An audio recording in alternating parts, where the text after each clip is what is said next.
I don't know if that'll pick up on camera. Looks like it will. You can see the frost line right there. So it looks, you can see on the other side of this one. So they probably ran the valve stem to the top and then filled it full of fluid. So that's how much fluid's in the 1100. And over here on the 10.85, some must have leaked out. It's clear way down there on this side. I think the other side has some in there.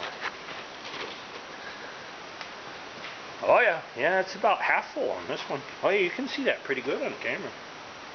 It's about half full. So the 10.85 has some fluid in it. The 1100 has 2/3. Anyway, same on the other side. You see the frost line there too, right about where daylight is. Whew, that's quite a bit of weight for 18,434 on both tractors. That one's a little bit less though. Huh. I know I have one other tractor. Oh no, looky here. Look at here, look at here. Oh yeah, a 165. Hell, that's clear way up to...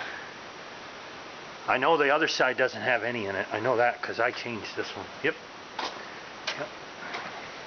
So all you got to do is wait for a muggy day or a very damp day that's right about freezing.